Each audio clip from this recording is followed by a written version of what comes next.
Hi and welcome friends. If this is your first time here, my name is Tiffany and I'm the International Witch. Today I'm going to be working on my October bullet journal layout, and as always I am going to be using my Lila Journals journal. I'll leave the exact information in the description below. This year for October, I really wanted to go all out with like a very bright, very colorful, retro-inspired color palette. For the first time ever, I decided I wanted to do a wash on the background, so I'm actually using masking fluid for the first time ever. And let's just say I made a humongous mess, so I probably will never use it again.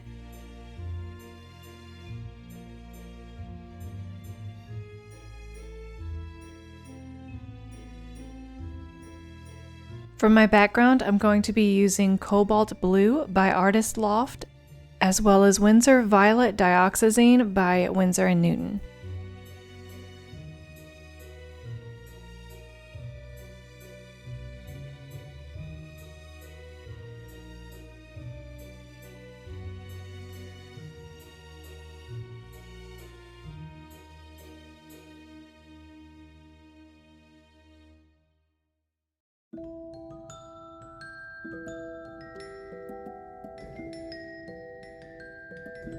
And here's where I start to peel back the masking fluid, and unfortunately it did not peel off as smoothly as I hoped it would. As a matter of fact, I don't know if you can see it on the camera, but it actually tore the top layer of my paper off in multiple areas and just generally made a mess. So I don't think I'll ever use it again. Maybe, cross your fingers, we don't know, but I am not happy.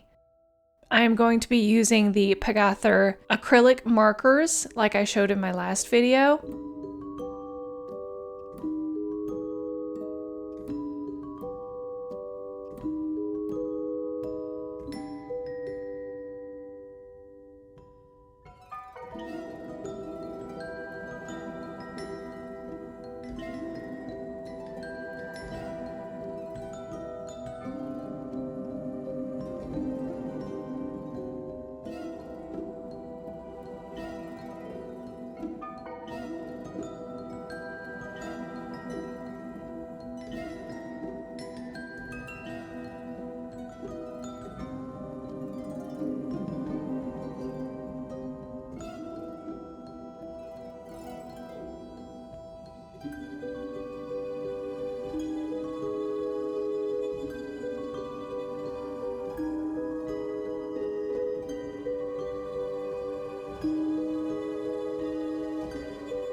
For the big harvest moon in the background, I'm going to be using cadmium orange as the base layer and cadmium red as the shadows, and both of these are by Winsor & Newton.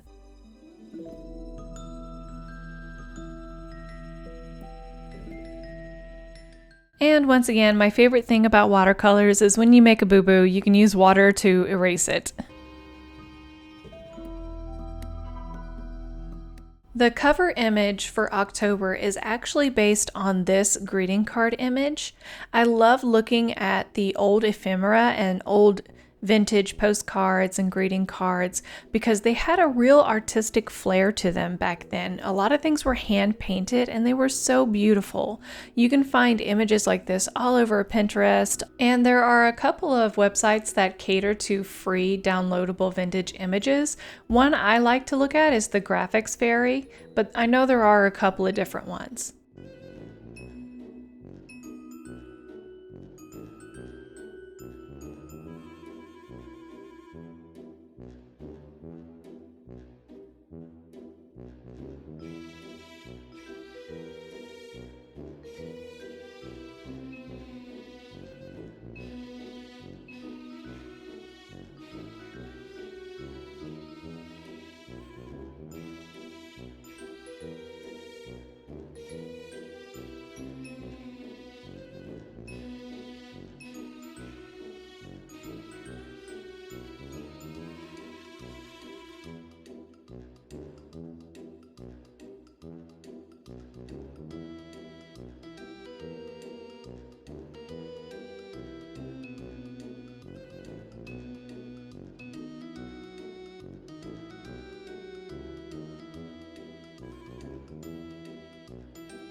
My only complaint with these acrylic markers is that they don't have a really good brown or a really good orange. So that's why I'm going to have to resort to using my Primorosa markers in conjunction with these acrylic markers just to get the exact look I need.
I think the dark black title kind of got lost on the dark background, so I brought out my white gel pen and I'm just doing a little bit of a highlighting shadow on the letters just to help them pop a little bit more.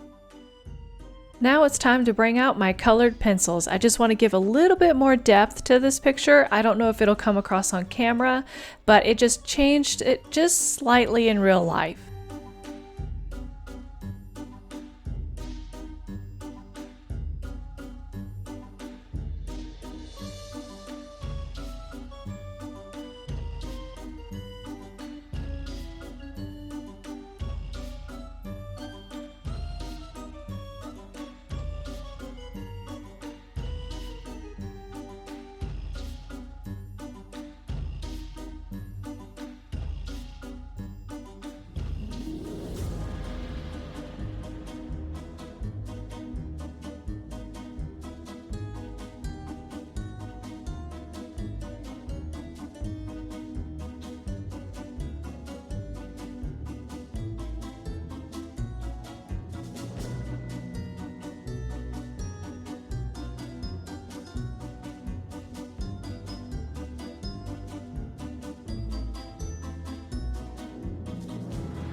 And here's a close-up of the finished cover page.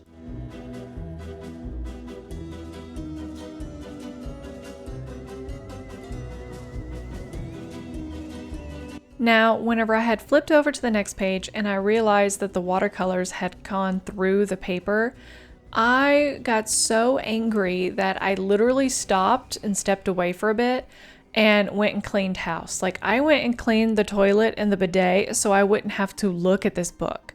And I thought about just trashing the video at this point, but I was like, no, let's just go ahead and finish it. And if I have one bad page, then I can just chalk it up to it's one bad page. So I'm sorry that this page is not going to come out as pretty as I wanted it to, but I promise you whenever I upload this, I'll do some work in Photoshop to make sure that your downloadable copy is beautiful and does not have that weird orange in the middle. So I promise I will fix it for you.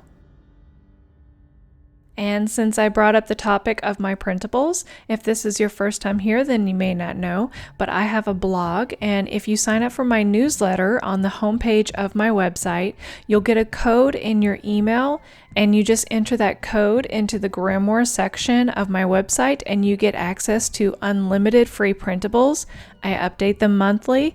It's both grimoire pages as well as the bullet journal layouts. All I ask is that you don't pin anything from my password protected site onto Pinterest.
Okay, and now over to my habit tracker, and this one I definitely leaned into the Beetlejuice vibes.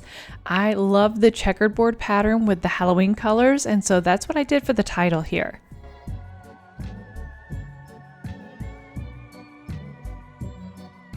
Now for my habit page, I tapped into the retro cats, and if you haven't noticed, retro really loved their cats. So I especially took inspiration from this one because I thought it was perfect with the pumpkin and everything for my habit tracker.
And I thought the title could use a little something extra, so I brought the green color up and just did a couple of dots around it.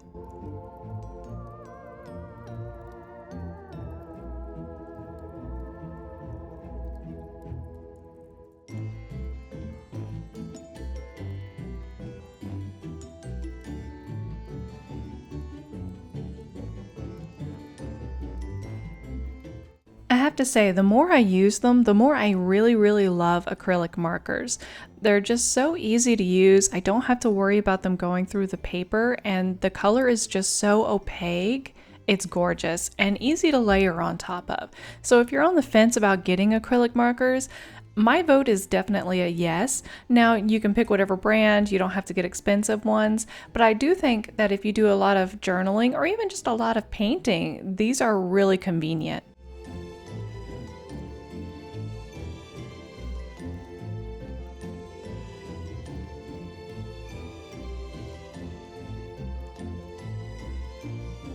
I know it kind of looks crazy, but I'm specifically trying to show the highlights with the gray marker first, almost like I'm using watercolors, and then I'm filling in the negative spaces with the black marker, just because I try not to have to go over a dark color with a light marker if I can help it. Although these have no problem doing that, I just find the colors are a lot sharper if it's not layered on top of another color.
Here's a close-up shot of my schedule page and my habit tracker.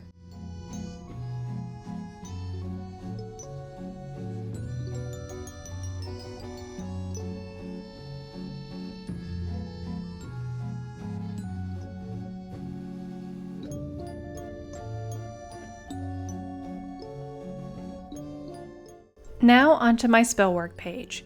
If you're a returning viewer, then you probably know that I normally keep a section unlabeled. I use this for my content planning, but you can use it for whatever you want.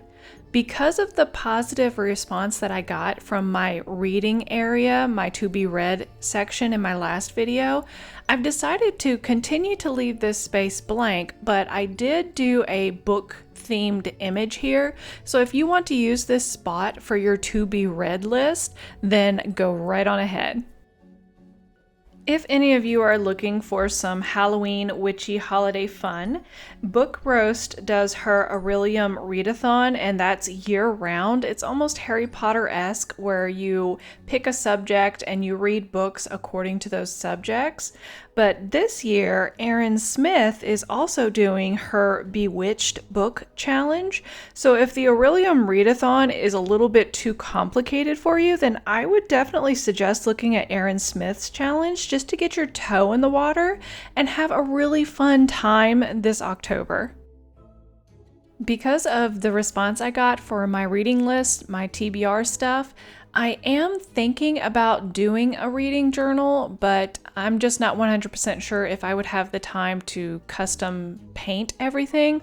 So if I do a journal like that, I would probably use stickers. Just leave me a comment if that is something that you would be interested in. I know that there are already a lot of YouTubers who do the book journals, but I do typically read things that are witch related or about witches, so maybe there would be different books that you might be interested in. I would love it if you would leave me a comment and tell me if that's something that you're interested in, or just tell me if you're completing a reading challenge this month. I would be interested to see what reading challenges everyone's doing, if there's any that I haven't heard of before. Also, I'm not doing a Sabbath page this year. However, last year's October bullet journal setup is still available for download, and none of it is dated. So if you would prefer to use last year's stuff, it'll still work for this year, and you can use that Sabbath page as well.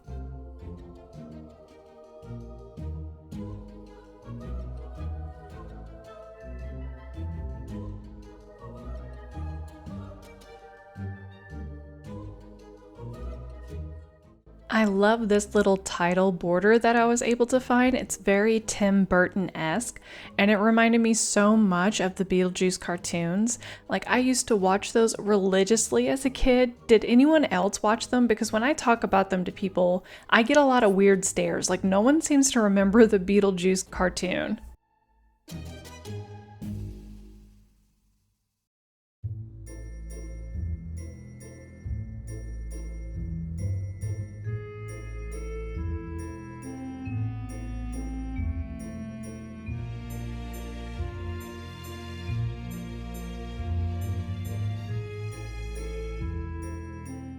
Now, this cute vintage little witch that I'm currently creating is actually based on a 1955 calendar that I found, and she is so cute.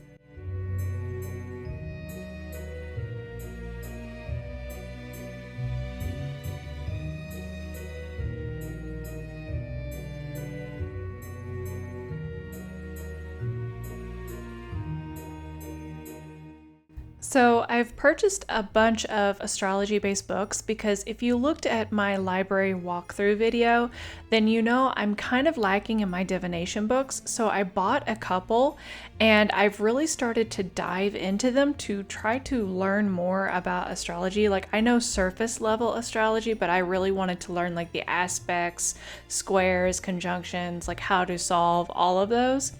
And I picked up these three books and they are so fascinating. But I wanted to point out that this one, The Essential Guide to Practical Astrology by April Kent, is actually available online to read the entire book for free. Like, you don't have to buy it. So I'll try to leave a link to that below in case you're interested in looking into some astrology for yourself.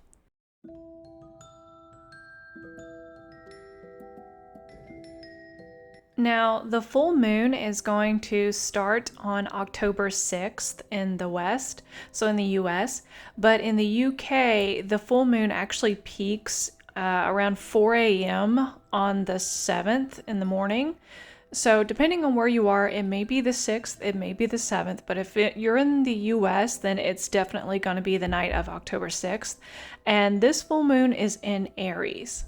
Now, Aries is a courageous, determined, and passionate sign, so keep those traits in mind whenever you think about something that you would like to focus on this month. But with this full moon in particular, the sun and the moon are going to be in a square with Jupiter in Cancer, and anything squared with Jupiter usually reflects optimism and abundance. So this is going to be a very celebratory and fun kind of full moon. And Mars actually rules Aries, and Mars is very action oriented. So, with this optimism, abundance, adventurous, impulsive moon, then maybe this is time to take steps to do something that you've always really wanted to do, but you were afraid to. The universe is saying, go ahead and do it and have fun.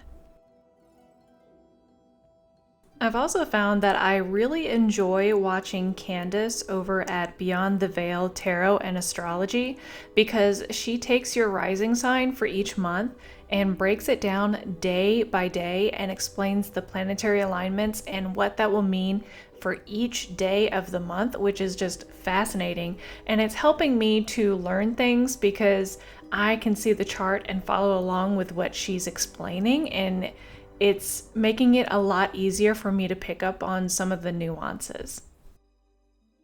On October 21st, we're going to have a new moon in Libra. And now Libra is an indecisive, people-pleasing, self-pitying kind of sign. So think about what you want to release or let go for the new moon. And definitely focus on communication. Communication is going to be key for the end of October for all the signs.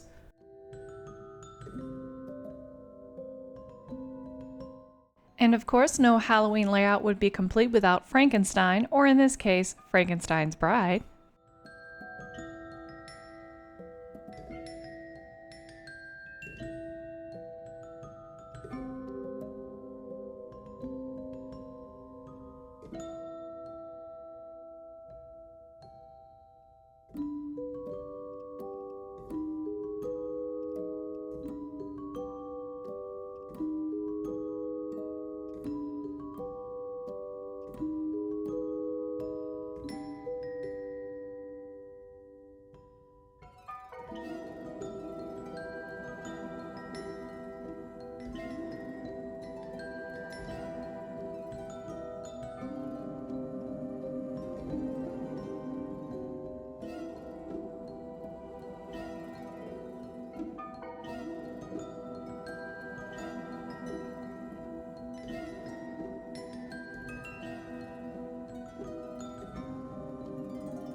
Okay, and here's an overview of the very last layout.